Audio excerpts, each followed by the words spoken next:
Доброго вечора. Традиційно у цій порі прямий ефір телеканалу АТР продовжує програма «Ахшам». Мене звати Аліна Блохіна. Я рада представити вам гостю цієї ефірної години. Це Олександра Шмаділова, політичний експерт, кандидат філософських наук. Пані Олександро, доброго вечора. Вітаю вас, Аліна. Я одразу хочу зазначити для наших глядачів, що на своїх телеекранах ви бачите телефонні номери і номер Viber. Ви можете телефонувати до нашого ефіру. Якщо ви маєте питання до нашої гості, будь ласка, телефонні лінії відкриті упродовж нашого ефіру. Ну і, власне, почнемо ми нашу розмову із сьогоднішніх подій у парламенті і не тільки. От історія з Надією Савченко, як вона вчергове з героя на антигероя перетворюється. Власне, сьогодні Надія Савченко з'явилася на допит до Служби безпеки України. Її довго шукали по її геолокації. І, зрештою, Генпрокурор вніс до Верховної Ради 3 подання на Надію Савченко щодо притягнення її до кримінальної відповідальності, затримання і арешт у зв'язку із тим, що заявив, що Надія Савченко планувала теракти у сесійній залі. Давайте почуємо.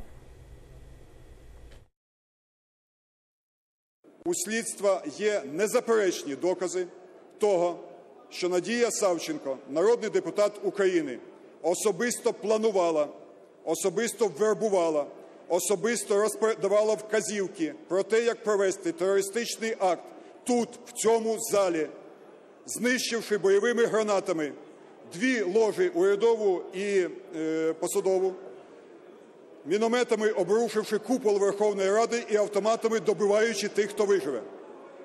У нас є незаперечні на це докази, і тому сьогодні я, як Генеральний прокурор України, внесу до Верховної Ради подання про притягнення до кримінальної відповідальності, затримання та арешт народного депутата Савченка.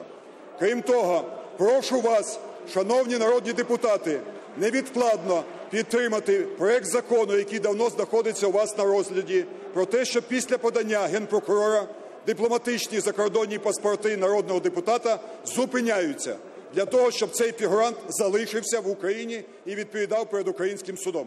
Просив би це зробити невідкладно. Нинішній регламент диктує нам 5 днів. Пані Олександро, ну як вам такий парламентський бойовик? І як так сталося, що Надія Савченко упродовж своєї політичної кар'єри перетворилася із героя, з тих часів, як вона була у в'язниці у Російській Федерації, на антигероя? Ну, якщо дозволити, хотілося приділити увагу не лише постаті Надії Савченко, безпосередньо ще Юрію Віталійовичу, тому що для нього сьогодні так само зірковий час.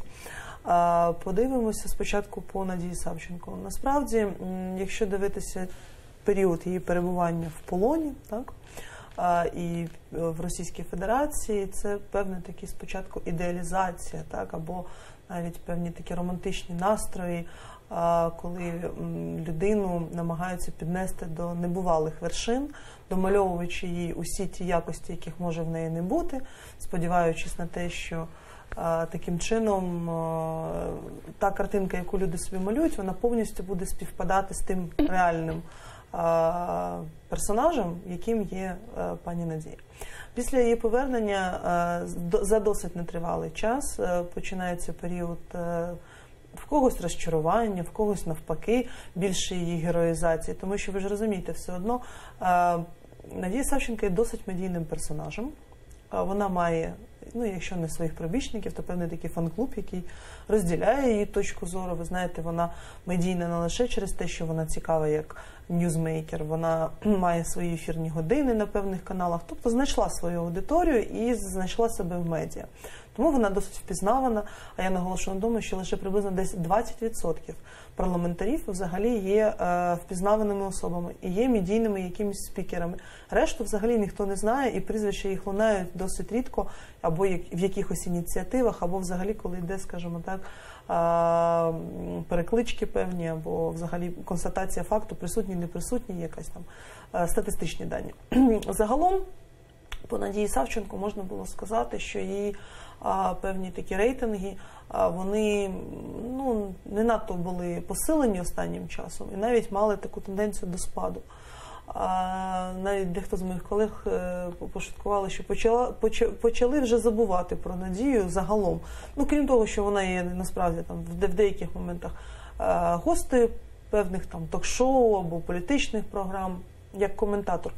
Ну і як дієва особа, як депутат, але більше як реально суб'єктивний коментатор. Але загалом сказати, що вона реально впливає на політику, є там законотворцем, стахановцем, знаєте, таким, які вносять свої ініціативи.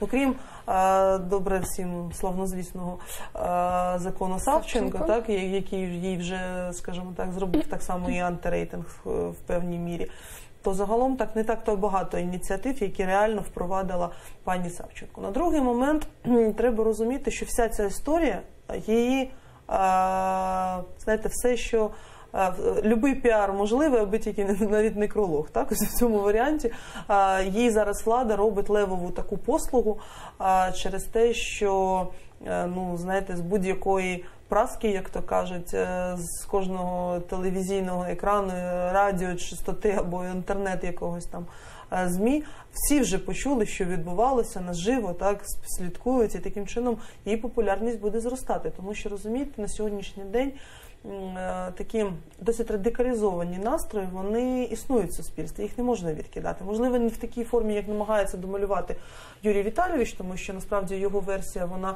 могла б посперечатися з будь-яким сценарієм не тільки Голлівуду, але й Боллівуду. Ну, тільки ще пісень не співали сьогодні під куполом, не танцювали танців. Виглядало воно досить карнавально, досить так, знаєте, театралізовано і надто вже, знаєте, скажімо так, така антреприза, ну, не надто високої якості. З другої сторони, треба розуміти, що Юрій Віталійович останнім часом перетворюється на певне піар-агентство. І я не можу сказати, що Генеральна прокуратура собі може в актив покласти реальні такі успіхи, які не можна якось там піддати сумніву. Буває така версія Генерального прокурора, а потім починається слідство, що зможе піти не так, наприклад, затягуватися, розсипатися, доказова база, документація. Тобто сторона обвинувачення досить часто виглядає слабко. Хоча на початку, коли це лише певне зав'язь така якоїсь справи, виглядає надто вже все зрозуміло, скажімо так, порушники зрозумілі, їх лише, ну, залишається не тільки під варту взяти, а, наприклад, винести судове рішення, і все буде зрозуміло. Тобто, знаєте, так, на раз, два, три. Але в ході слідства, в багатьох справах століття, як то кажуть, а їх вже декілька, все виглядає не так однозначно, як хоче нам представити Генеральна прокуратура. Тому тут я не знаю насправді, чи розуміє Юрій Віталійович, що він так само дискредитує безпосередньо інститут Генеральної прокуратури, тому що те, що він її розглядав як певний трамплін для політичної кар'єри, ми про це з вами розмовляли неодноразово. Але має він собі віддавати належне, що рано чи пізно він може звільнити цю посаду, а інституція залишиться. І сприйняття рішень, дій Генеральної прокуратури суспільством має залишатися авторитетним. Якщо так відбувається, що, наприклад, він каже, ну, по справі Савченко, що в них є докази, які, ну, 100% безальтернативні, там все чітко вірно, факти є, але чому їх не демонструють? Те, що потрапило, почали говорити, що Надія Савченко там в якійсь неформальній обстановці щось там, не знаю, під дією алкогольних речовин, що не під дією, обговорювала. Це не є остаточним, скажімо так, ось тією підставою, за якою мають все це вирішувати. Якщо є інші докази, чому їх нам, ну, скажімо так, не афішують? Якщо це тайне слідство, то тоді, ну, зробіть це по процедурі, по протоколу, і тоді не буде питань у суспільства. На сьогоднішній день воно якось, знаєте, неоднозначно виглядає. Тому, тим паче, що давайте розуміти, що до цієї справи прикута не лише увага внутрішня, українська, скажімо так, це наша внутрішня кухня. Ні, це виходить назовні. Тим паче, дивіться, який зараз суспільний попит, світовий попит на будь-які шпигунські моменти, на, скажімо так, ось той детектив, якого так всі прагнуть, екшен навіть. І тут ми реально спостерігаємо в таких кращих традиціях Голлівуду, коли, знаєте, є такі кінострічки, як, наприклад, «Олімп пав», коли є там загроза життю президента, коли є загроза життю депутатів. Це виглядає надто вже, знаєте, так, кінематографічно. Андрій Парубій біжить у кулуари парламенту шукати Надію Савченко. Треба розуміти, що це все викликає недовіру. Тим паче це все відбувається в столиці європейської держави. Скажімо так, не найменшої, досить чисельно і під загрозою, якщо так це насправді відбувається, то тоді під загрозою велика кількість багатомільйонного міста, скажімо так. Артерії основні, державні, сконцентровані тут.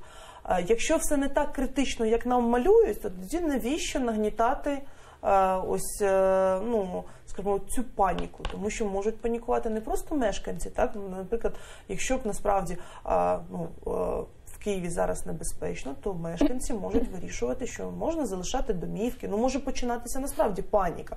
Якщо такої паніки немає, все спокійно, ми вже звикли, то тоді навіщо нагнітати настільки обстановку? Якщо ви попередили, ви вчасно все виявили, ніякої загрози нема, то давайте скажемо всім, там, шановні телеглядачі, видихаємо пару, так, розслабляємося, там, п'ємо чай і все спокійно, знаєте, як то кажуть. Але дивіться, своєю чергою нагнітання сьогодні було не тільки з боку генпрокурора Юрія Луценка, а так само і з вуст Надії Савченко. Після допиту звучали досить такі різкі заяви щодо того, що там багато кого не влаштовує нинішній стан речей, політика і заклики ледь не до державного перевороту. Навіщо? Дивіться, по-перше, була інтрига, повернеться, не повернеться, тому що не було зрозуміло до останнього, чи знайдуть взагалі Надію, тому що шукали, знаєте, як то кажуть, шукали пожежні, шукала поліція, всі шукали структури, знайшли. Нарешті вона повернулася, дала своє свідчення, але тут виявляється, що вона зробила так само певну таку інтригу, що начебто перебуваючи за кордоном, а вона зазначає, що вона була в Європі, вона начебто подавала якісь свідчення проти безпосередньо діючої влади і очільника держави. Тут це, знаєте, така інтрига залишається. Що вона могла знати, сказати, повідомити кому? Так, цього немає, на цьому не акцентують. Інший момент, яким чином пані Надія Савченко пройшла металошукачі і всі пошукові перепони, які є в Раді, і змогла пронести в стіни Верховної Ради зброю, якщо вона при ній була. Так? Тому що були версії, на сьогоднішній достеменно, поки 100% не зрозуміло, була, чи це якісь, знаєте, блеф, тому що буває такі, коли вони скажуть, що це, наприклад, муляж певний, або ще якісь моменти. Тобто нас можуть переконувати потім все, що завгодно. Нагадаю, що крім пані Надії Савченко, додумалися і решта, скажімо, народних обранців. Була і димова шашка від пана Левченка, були інші мордобої в нас, дрони, все, що завгодно буває. Тобто це на сьогоднішній день ось ця зала під куполом, вона все більше перетворюється на певну таку циркову арену, на якій, знаєте, кожен з депутатів намагається чимось здивувати. Аби вони якимось інтелектуальними своїми надбаннями нас здивували, або своєю присутністю в залі, тому що давайте подивимося, як взагалі рухався цей сесійний тиждень.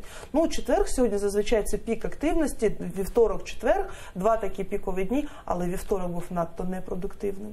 Середа, як день ратифікаційний, так само був непродуктивним. Те, що все сьогодні було сконцентровано на Надії Савченко, так само в експертному середовищі вже усміхалися і казали, перебила навіть Гонтареву, до якої готувалися майже рік. Да? І ось цей зірковий час у пані Гонтаревої збили в інформаційному просторі, скажімо так, новинами про Савченко. Це говорить про те, що надто багато всього залишили на останній, скажімо так, робочий день, тому що я про п'ятницю мовчу, я не знаю, наскільки вірогідно спрогнозувати, наскільки буде народних обранців завтра. В принципі, основні кадрові такі моменти, які вони намагалися зробити, вони зробили. Уряд ніхто ніколи не слухає. Свої основні там питання так само вирішуються малочисельними якимись групами депутатів. І їх присутність, ви знаєте, яка з такими залисаними, я кажу. Ще треба пошукати або бігати по кулуарах і кричати «ау-ау», а можливо когось там і знайдуть. Тому що зазвичай декларують певну кількість депутатів, ми розуміємо, що фактично їх присутність під питанням. Тому цей тиждень був анонсований як продуктивний, але він контрпродуктивний. Ми бачимо, що, в принципі, 8-е скликання не надто поспішає вирішувати важливі питання, тому що ми бачили, що антикорупційне законодавство загрузло, його немає, забуксувало. Важливі там питання по ініціативам того самого Лозового не прийняли. Кадрові питання спромоглися, але там, крім того, що, нагадаю, хто ще не в курсі, відпустили з Богом пані Гонтареву, Ми до кадрових питань перейдемо, але завершуючи тему все ж таки Надії Савченко, ваш прогноз на голосування. Ну, зрозуміло, що спершу регламентний комітет, вочевидь, закономірним буде те, що регламентний комітет дозволить депутатам голосувати у сесійній залі по 3 поданнях. А от як депутати проголосують, як гадаєте? Тому що Савченко прийшла в парламент як перше обличчя Батьківщини. Але давайте нагадаю, що, скажімо так, відторгла її Батьківщина досить швидко. Тим паче вона була позбавлена усіх своїх місць і в Раді, і в ПАРЄ, наприклад, і свої міжнародні майданчики, які їй, скажімо так, радо надавали після звільнення, так, і її хотіли чути, дізнатися, як все відбувалося. Надто вже розповсюджений був флешмоб Фрі Савченко. І взагалі це облетіло всю півкулю декілька разів. Але надалі ми бачили, що її позбавляли певних преференцій, і вона стала, ну, якщо не певним таким рівновіддаленим депутатом від усіх, ви ж бачите, що в принципі певних якихось альянсів, групувань ще якось вона не вступала, дала таку свою окрему лінію. Тому Батьківщина намагалася з нею цю поповинний зв'язок це розірвати надто швидко, щоб дистанціюватися, бо розуміли, що в певну таку токсичність пані Савченко може Батьківщині надавати. Ось вони могли, тим паче, давайте розуміти, що 2 жінки в одній партії – це надто багато. І Батьківщини є жінки же ще. Ну, я основні, скажімо так, титульне обличчя. Ми ж кажемо про номер 1. Там, в принципі, з цим було все зрозуміло, і це було тільки питання часу. Тому з пані Савченко, я думаю, що ця динаміка по тому, що її будуть відторгнення, певне, буде. Ну, дивіться, ситуація по комітету. Її так само виключили. Надалі, якщо вже так налаштовані депутати, я думаю, що, в принципі, вони можуть піти на той крок, щоб її позбавити. Хоча, якщо розуміти, все одно, не дивлячись на те, що відбувається, в парламентах зазвичай, в наших парламентах, скликаннях, є такий принцип «ворон ворону око не виклює». Коли вони намагаються все одно тримати певну таку кругову поруку для того, щоб розуміти, що якщо сьогодні прийшли за пані Надією, то завтра можуть прийти за ними так само. Тому іноді може ще й витримати паузу, подумати, можливо, там з кимось порадитися. І рішення може надаватися не так легко і не так прогнозовано. Ви вже зазначили, що четвер, сьогоднішній день, став, напевно, найпродуктивнішим цього тижня, днем кадрових питань. І дійсно дуже багато було уваги прикуто до персони Надії Савченко, до її допиту, до її появи у парламенті. Але все ж таки 10 місяців пройшло, і Валерія Гонтарєва з'явилася до сесійної зали. Ми з вами не так давно говорили, що чекати від її звіту. Вас щось здивувало? Були якісь для вас сюрпризи у сьогоднішньому виступі пані Валерії Гонтарєвої і, звичайно, у призначенні її наступника Якова Смолія? Мені здається, це все більше протокольні, процедурні моменти, тим паче, що і включення, коли представляв президент, в принципі, свої квоти. Нагадаю, що НБУ – це є прямою квотою президента, і він несе повну відповідальність за такі призначення. І тому, якщо там щось не гаразд, то це прямий удар по президентові. Якщо там є певні успіхи, він їх радо собі приписує як власні кадрові надбання. По Смолію, ну, це було досить, ну, скажімо так, досить прогнозовано. Питання було не в Смолії, бо питання було в інших кадрових ротаціях, в яких були, скажімо так, взаємозамінні голосування і вимоги від партнерів по коаліції. Тому я думаю, що саме там було таке певне яблуко роздору, а по Якову Смолію не було. Тим паче, що пані Гонтарєву відпустили надто, скажімо так, в єдиному пориві, таким єднанням парламент відзначив її вже відхід від справ. Ви знаєте, що вона досить довго затрималася у відпустці і прямо, в принципі, не керувала Національним банком. Яков Смолій повноцінно виконував всі обов'язки, єдине, що в статусі виконуючого обов'язків. Ось потрібно було змінити цей статус. Я думаю, що не треба чекати якихось там досить гучних або яскравих заяв від нього. Він буде досить спокійною, непублічною такою особою. Будемо сподіватися, що менш конфліктною і не буде концентрувати на собі багато негативу, тому що зараз потрібно вгамувати пристрасті навколо Національного банку. Надто вже пані Гонтарєва була такою, ну, якщо не гоноровою, то, в принципі, в якихось моментах безпринципною. І ще це провокувало багато, скажімо так, таких важких ситуацій, багато невдоволених, певний такий шлейф за нею негативний є. Крім невдоволення загально суспільного, тому що люди розуміють, що економічна ситуація не надто легка в країні, і багато хто їх це пов'язує з діяльністю пані Гонтаревої, але ми бачимо, яке резюме надав президент, він її радо хвалив, зазначав, що чи не найкраще взагалі банкір. Так.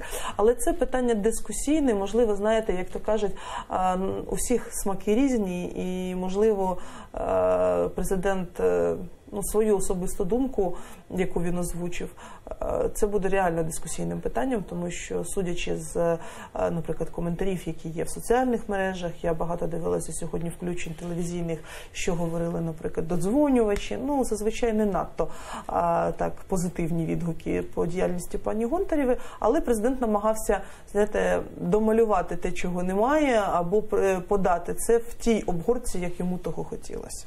Ще одне кадрове призначення – це посада уповноваженого з прав людини в Україні. Це, власне, раніше була Валерія Лутковська, її повноваження вже завершилися, але омбудсмена не переобрав парламент, сьогодні це відбулося. Депутат від Народного фронту Людмила Денисова стала новим омбудсменом українським, 280 народних депутатів за це проголосували, на посаду, окрім неї, претендував також правозахисник та громадський діяч Андрій Мамалига. Очікуване це для вас кадрове рішення чи ні? Представник так само більшості, представник коаліції, представник Народного фронту. Сама персона Людмили Денисової наскільки вдала для цієї посади, як гадаєте? Судячи з того, що вже друга жінка поспіль очолює останнім часом цю посаду, була ініціатива перейменувати статус омбудсмена в омбудсвумен, знаєте, тому що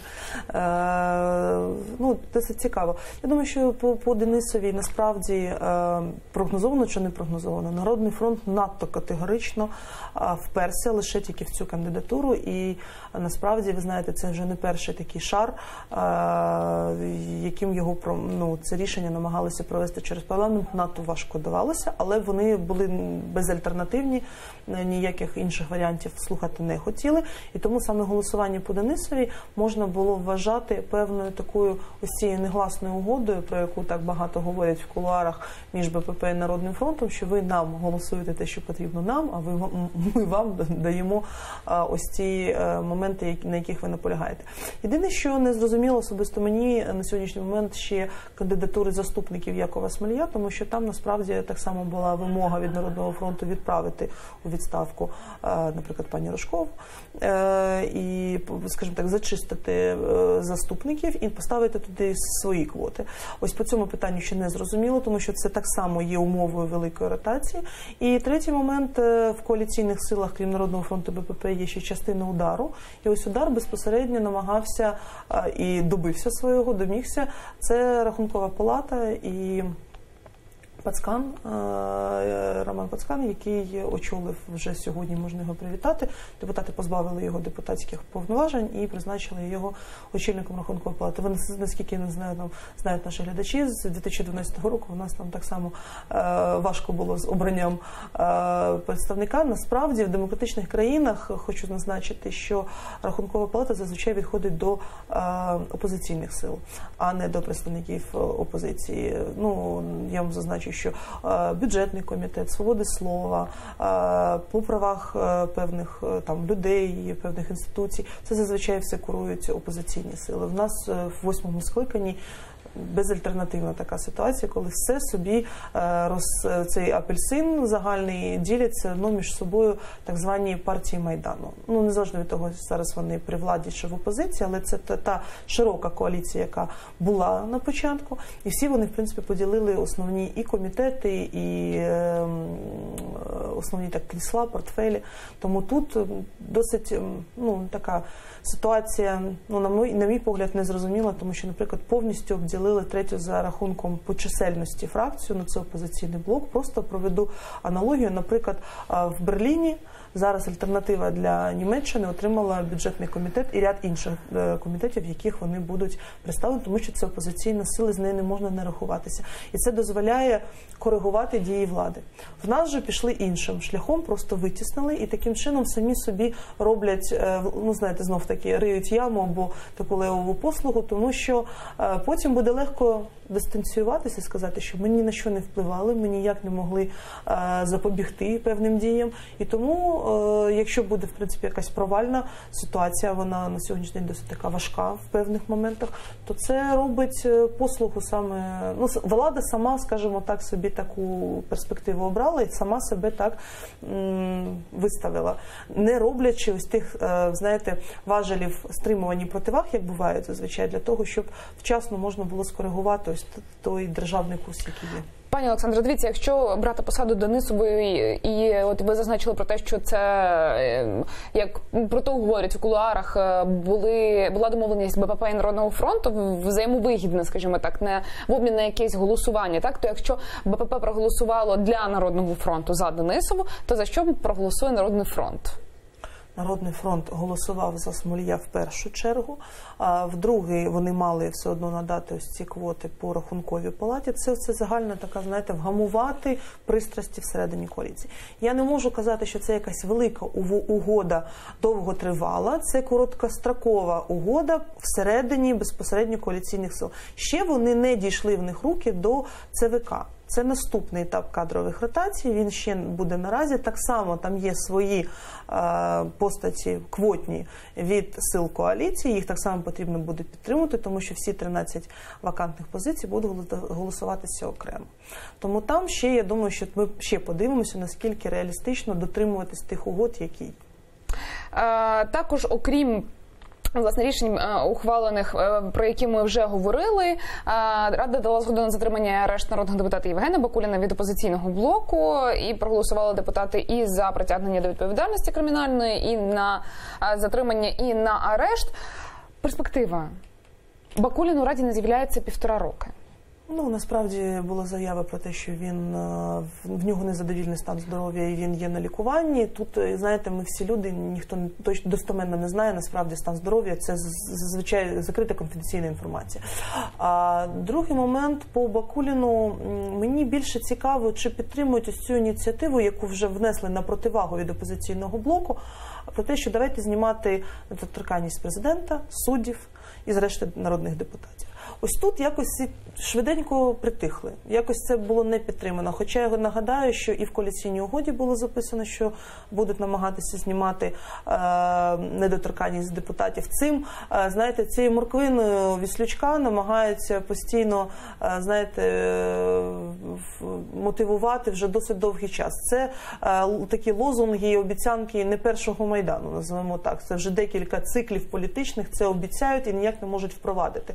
Тут мені реально цікаво, чи реально всі рівні перед законом і підуть на такі поступки, і на це, в принципі, ось Рада 8-го скликання може спромогтися, чи це буде лише якісь поодинокі такі моменти, коли, наприклад, досить жваво позбавляють, наприклад, представників опозиційного блоку і досить мляво, якщо це представники інших фракцій. Насправді там були так само ще заяви від Генерального прокурора, можливо, це не останні вітання опозиційного блоку. Ось тут може бути певна інтрига, цікаво, чи насправді буде щось змінено в цьому напрямі, і це буде вже такі якісь, знаєте, вибіркові правосуддя, чи реально щось зібрали, якісь документи, що нам буде представлено. Юрій Віталійович так само дотримує певну інтригу, але він такий любитель тримати в напрузі суспільство. Почекаємо, подивимося. У нас буквально 2 хвилини залишається до кінця ефіру, і на кінець хотілося б запитати про так звані скандальні вже правки Лозового. Рада провалила скасування цих поправок, які стосуються кримінально-процесуального кодексу. В частині, зокрема, і поховання. Це досить збурило українське суспільство, і тільки можна порахувати, скільки дописів у соціальних мережах було на цю тему. Що буде із цими поправками, як гадаєте? Скасують чи ні? Тому що вони такі досить... Насправді, в мене є таке враження, що не читають наші депутати спочатку те, що приймають, і ось ці моменти, особливо в похованнях, насправді це такий пункт, який був між рядками так званий написаний, і він виліз просто випадково при аналізі більше навіть журналістами, ніж депутатами. І коли кинулися, зрозуміли, що наробили таких, знаєте, таких ініціатив, що треба все переробляти. В нас в багатьох моментах суперечливі ініціативи всередині законодавства. Ми знаємо, що багато законів не відповідають зараз і Конституції, вони завалили вже і Конституційний суд, і багато чого. По цих моментах, я думаю, що якщо суспільний резонанс буде ще більшим, а він наростає, тому що, скажімо так, не всі ще встигли ознайомитися, не всі почули. Ось це сарафанне радіо, яке зазвичай розносить ці новини, воно може зробити такий певний ком сніжний, який змусить під саме суспільним тиском переглянути. Єдине, що треба розуміти, що все одно, наприклад, підтримка тієї ж радикальної партії всередині парламенту не надто висока. Тому щоб вони могли мобілізувати і визнати, що ми були там неправі, наприклад, і приносимо свої вибачення, хочемо переглянути, давайте переробимо, змінимо. Такі випадки в нас бувають вкрай рідко. До останнього зазвичай кажуть, що ми були праві і все нормально, це ви не так зрозуміли, і далі пристосовуйтесь вже до того, що наприймали. Тому на сьогоднішній день сказати 100%, що, в принципі, депутати готові, хоча об'єктивно, судячи за суспільного резонансу, ці правки мають бути внесені. Пані Олександро, я вам дуже дякую за візит до нашої студії, за нашу розмову. Олександра Решмеділо, політичний експерт та кандидат філософських наук, була гостею цієї ефірної години. Традиційно за 5 хвилин прямий ефір телеканалу АТR продовжить підсумковий випуск «Заман» кримсько-татарського викладі Шевкета Наматулаєва. За півгодини повертаємося у цю студію. Залишайтеся із АТR.